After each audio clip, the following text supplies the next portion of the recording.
Morning guys. आज की video में आप कुछ फ्रेश प्रीपोजिशंस को सीखने जा रहे हैं। जैसा कि आपने इन वीडियोस में सिंपल प्रीपोजिशंस जैसे in, at, on, with, by and compound prepositions जैसे बिहाइंड, बिसाइड, बिटवीन, अमंग के बारे में समझा। तो आज की वीडियो में आप फ्रेश प्रीपोजिशंस को सीखेंगे। ये प्रीपोजिशंस दो या दो से ज्यादा वर्ड्स से मिलकर बने होते हैं। अ ग्रुप ऑफ वर्ड्स होते हैं जो एक साथ काम करते हैं। So my name is Sangeeta Singh, let's begin. इस तरह से गाइस ये phrase prepositions group of words होते हैं जो एक साथ काम करते हैं। जैसे यहाँ पर आप देखिएगा अकॉर्डिंग टू, ये दो वर्ड्स से मिलकर बना है according to. In case of, यहाँ पर 3 वर्ड्स हैं।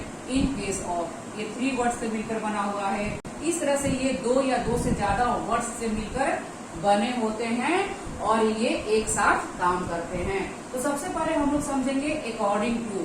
अकॉर्डिंग टू का मतलब होता है के अनुसार। अकॉर्डिंग टू का हिंदी मतलब होता है के अनुसार। कुछ सेंटेंसेस के साथ गाइस प्रैक्टिस करेंगे। You should do according to the rules, यानी कि तुम्हें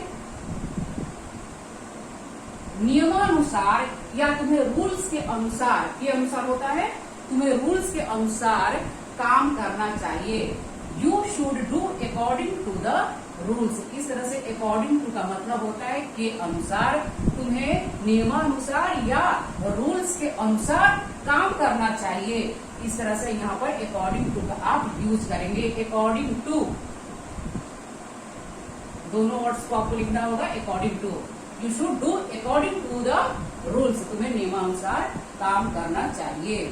next one is according to the terms and condition he will have to finish it in 2 days, यानी नियम और शर्त के मुताबिक, टर्म्स एंड कंडीशन, नियम एंड शर्त के मुताबिक या अनुसार उसे, अकॉर्डिंग टू नियम और शर्त के अनुसार उसे इसे 2 दिन में फिनिश करना पड़ेगा, खत्म करना पड़ेगा। He will have to finish it in 2 days, उसे इसे 2 दिन में खत्म करना होगा या पड़ेगा।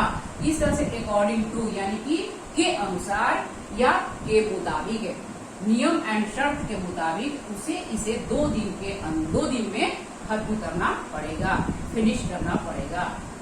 Then next one is by dint of. By dint of का मतलब होता है के बल पर, बाय फोर्स ऑफ या बिकॉज ऑफ, के बल पर।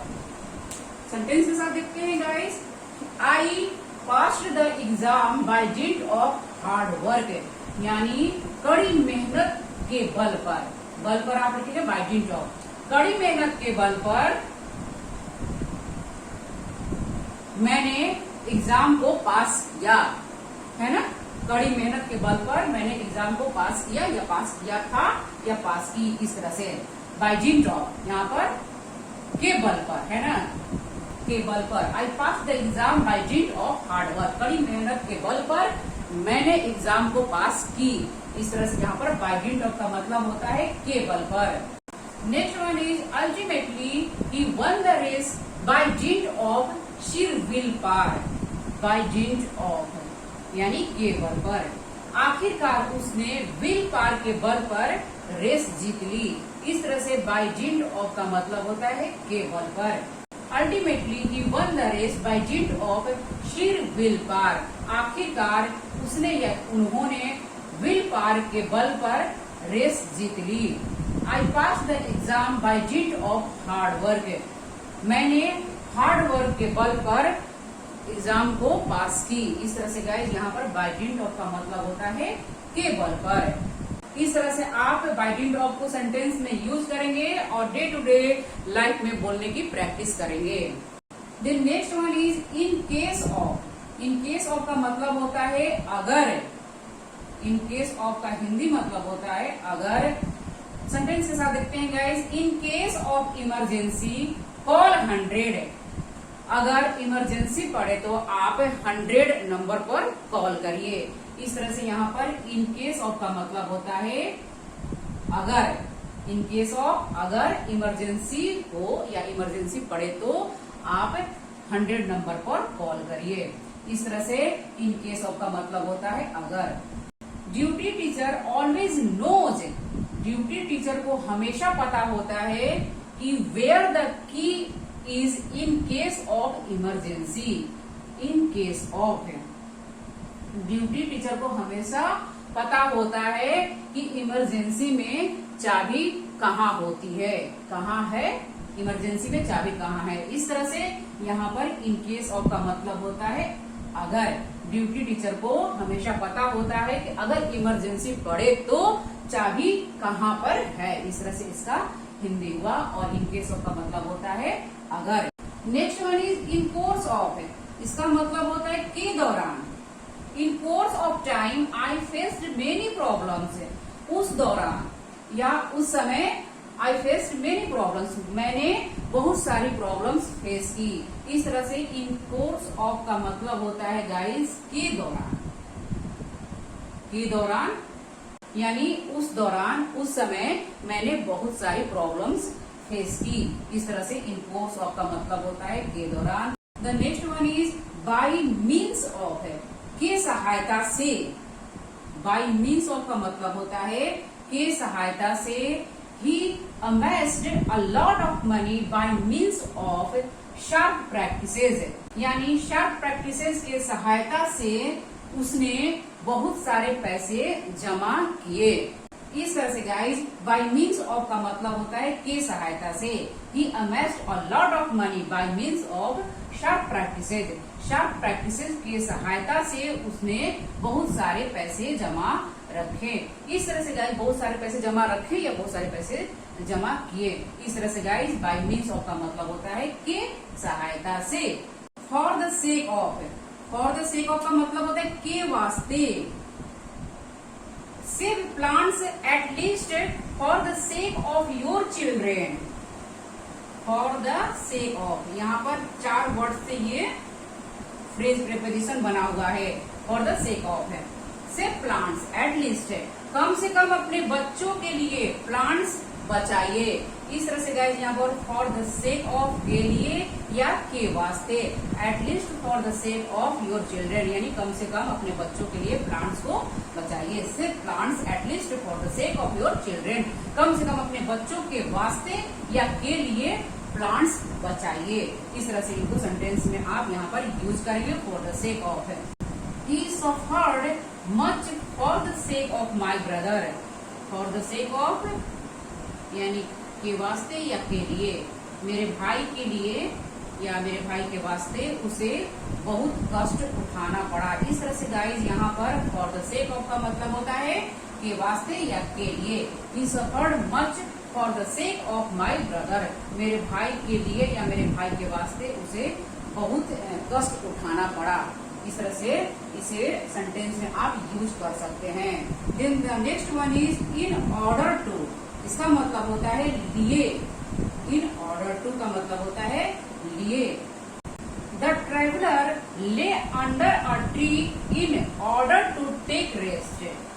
द ट्रेवलर यात्री जो है आराम के लिए, आराम करने के लिए एक पेड़ के नीचे लेट गया। इस तरह से यहाँ पर इन ऑर्डर टू का मतलब होता है लिए।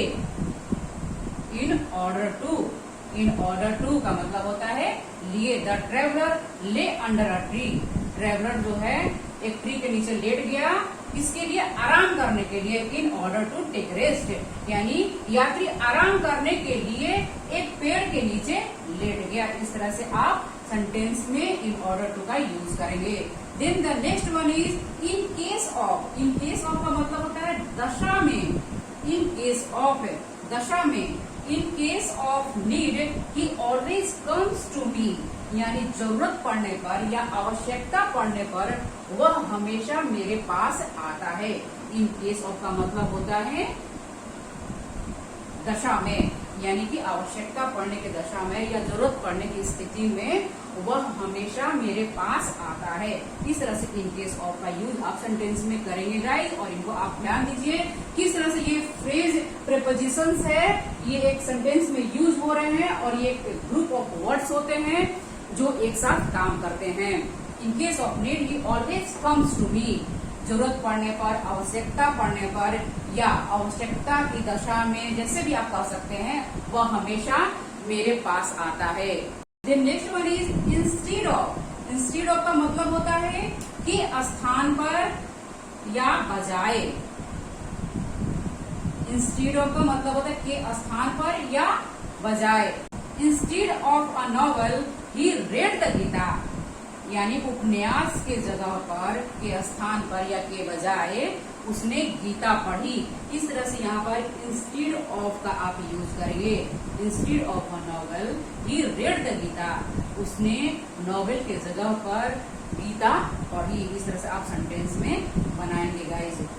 Then next one is on account of.